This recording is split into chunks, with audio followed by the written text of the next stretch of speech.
ఐపీఎల్లో భాగంగా 15వ మ్యాచ్లో కేకేఆర్ వర్స్ ఎస్ఆర్హెచ్ మధ్య జరగబోతుంది రేపు ఈడెన్ గార్డెన్స్లో. ఇక్కడ వీళ్ళిద్దరి మధ్య హెడ్ టు హెడ్ ఎలా ఉంది, అలాగే ఇప్పటి వరకు ఐపీఎల్లో ఎన్ని మ్యాచ్లు ఈ గ్రౌండ్లో జరిగింది, ఫస్ట్ బ్యాటింగ్ చేసిన వాళ్ళు ఎక్కువసార్లు గెలిచిండ్రా, సెకండ్ బ్యాటింగ్ చేసిన వాళ్ళు ఎక్కువసార్లు గెలిచిండ్రా అనేది ఈ వీడియోలో తెలుసుకుందాం. అంతేకాకుండా ఈ ప్లేయర్స్కు కొన్ని మైల్ స్టోన్లు దగ్గరలో ఉన్నాయి, అవి ఏంటో కూడా చెప్పుకుందాం. ముఖ్యంగా మాట్లాడుకుంటే ఇరు టీముల మధ్య ఇప్పటి వరకు 28 మ్యాచ్లు జరిగితే అందులో ఎస్ఆర్హెచ్ కేవలం 9 మ్యాచ్లు గెలవగా 19 మ్యాచ్లు కేకేఆర్ గెలిచింది. అంతేకాకుండా లాస్ట్ సీజన్లో ఈ టీంలు 3 సార్లు తలబడితే 3 సార్లు కూడా కేకేఆర్ గెలిచింది. అది కూడా ఒకటి ఫైనల్ ఉండడం విశేషం. అంతేకాకుండా ఇక్కడ మెయిన్ మనం మాట్లాడుకుంటే ప్రజెంట్ ఉన్న సిచ్యువేషన్లో చూస్తే మాత్రం ఇరు టీములు 3 మ్యాచ్లు ఆడితే ఒక మ్యాచ్ మాత్రమే గెలిచేది, తర్వాత 2 మ్యాచ్లు ఓడిపోయింది. అలాగే కేకేఆర్ తన హోమ్ గ్రౌండ్ లో ఆడినటువంటి మ్యాచ్ కూడా ఓడిపోయింది. ఇక్కడ పేపర్లో స్ట్రాంగ్ గా అనిపిస్తున్న ఎస్ఆర్హెచ్ పిచ్ లో మాత్రం తేలిపోతుంది. ముఖ్యంగా ఇషాన్ కిషన్ ఒక మ్యాచ్ హీరో మాత్రంగానే అనిపించాడు, తర్వాత తేలిపోయాడు. అలాగే ట్రావిస్ హెడ్, అభిషేక్ శర్మ ఓపెనర్లుగా ఎక్కువసేపు నిలబడలేకపోతున్నారు. అలాగే నితీష్ కుమార్ రెడ్డి కూడా ఫామ్ ను కంటిన్యూ చేయలేకపోతున్నాడు. హెన్రిక్స్ లాస్ట్ లో కలిసిన హెన్రిక్స్ వచ్చిన తర్వాత కూడా అతను ఏదో ప్రెజర్ లోన్ అయినట్టు అనిపించింది. ఇక్కడ మెయిన్ మనం మాట్లాడుకుంటే ఇప్పటి వరకు ఈ గ్రౌండ్ లో మొత్తం 94 మ్యాచ్లు జరగా అందులో ఫస్ట్ బ్యాటింగ్ చేసిన వాళ్ళు 38 మ్యాచ్లు గెలిస్తే సెకండ్ బ్యాటింగ్ చేసిన వాళ్ళు 56 మ్యాచ్లు గెలిచారు. అదే కాకుండా ఇరు టీముల మధ్య ఇప్పటి వరకు చూస్తే మాత్రం ఎస్ఆర్హెచ్ కు హైయెస్ట్ స్కోర్ 228 పరుగులు కాగా కేకేఆర్ కు 208 పరుగులు. అలాగే లోయెస్ట్ స్కోర్ చూస్తే మాత్రం ఎస్ఆర్హెచ్ కు 113 పరుగులు కాగా కేకేఆర్ కు 101 పరుగులు. అదే కాకుండా మనకు కోల్కతా పిచ్ అంటే మొదట్లో ఫాస్టర్లకు బాగా అనుకూలిస్తుంది కొత్త బంతితో, అదే బంతి పాతపడే కొద్దీ స్పిన్నర్లకు బాగా అనుకూలిస్తుంది.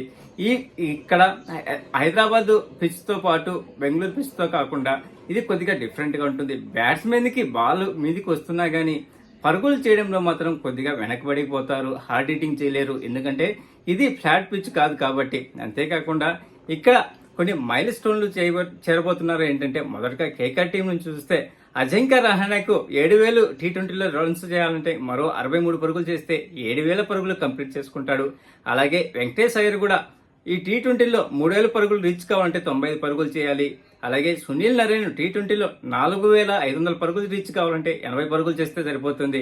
ఆండ్రూ రసూల్ ఐపీఎల్లో 2,500 పరుగులు చేయాలంటే ఇంకా 7 రన్స్ చేస్తే సరిపోతుంది. అలాగే ఆండ్రూ రసూల్కు ఈ కోల్కతా టీం నుంచి ఐపీఎల్లో 1000 కంప్లీట్ చేయాలనుకుంటే మరో 40 పరుగులు కావాలి. అలాగే రింకు సింగ్ కూడా ఐపీఎల్లో 1000 రన్స్ చేయాలంటే మరో 78 పరుగులు చేయాలి. అలాగే వరుణ్ చక్రవర్తికి ఒక వికెట్ తీస్తే టీ20లో 100 వికెట్ల మైల్ స్టోన్ రీచ్ అవుతాడు. ఇంకా ఎస్ఆర్హెచ్ ప్లేయర్ నుంచి చూస్తే మాత్రం ట్రావిస్ హెడ్ కు ఇది 150వ టీ20 కావడం విశేషం. అంతేకాకుండా ఐపీఎల్ 1000 రన్స్ రీచ్ కావాలంటే 92 రన్స్ కావాలి.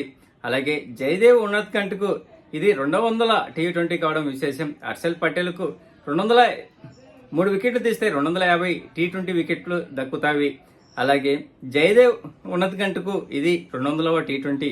ఇంకా ప్లేయింగ్ 11 లో చూస్తే మాత్రం మొదటగా ఎస్ఆర్హెచ్ టీం నుంచి చూస్తే Travis Head, Abhishek Sharma, Ishan Kishan, Nitish Kumar Reddy, Klaasen, Ankit Verma, Abhinav Manohar, Pat Cummins, Zeeshan Ansari, Harshal Patel, Mohammed Shami. Impact ప్లేయర్గా చూస్తే ఆడమ్ జంపా, అలాగే వలియన్ మల్డర్.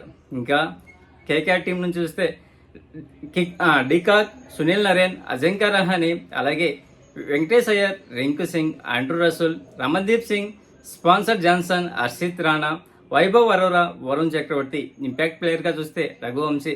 ఇక్కడ మెయిన్ ఇరు టీంల నుంచి చూస్తే మాత్రం ఇక్కడ స్టార్ హార్డ్ హిట్టర్లు అయినటువంటి ఇరు టీంలోంచి ముఖ్యంగా ఆండ్రూ రసూల్, రింకు సింగ్, అలాగే వెంకటేష్ అయ్యర్ కేకేఆర్ టీం నుంచి ఫెయిల్ అవుతుంటే ఈ పక్క నుంచి అలాగే ఓపెనర్లు ఏదో ఎక్కువసేపు నిలవలేక ఇక్కడ తడబడుతున్నారు. మెయిన్ అభినవ్ మనోహర్ కూడా అసలు చెత్తగా పర్ఫార్మెన్స్ ఇస్తున్నాడు. ఇచ్చినటువంటి 3 మ్యాచ్లు కూడా అవకాశాన్ని సద్వినియోగం చేసుకోలేదు.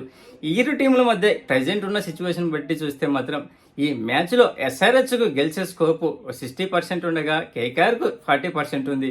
ఇంకా ఈ పిచ్ కూడా వాతావరణం పడే స్కోప్ 10% ఉంది. అదే 10-11 టైంలో 70%గా ఉంది. ప్లీజ్ ఫ్రెండ్స్ లైక్ చేస్తే లైక్ చేయండి, కొత్తగా వచ్చిన వాళ్ళు సబ్స్క్రైబ్ చేయండి. Thank you. Signing off your Mahindra.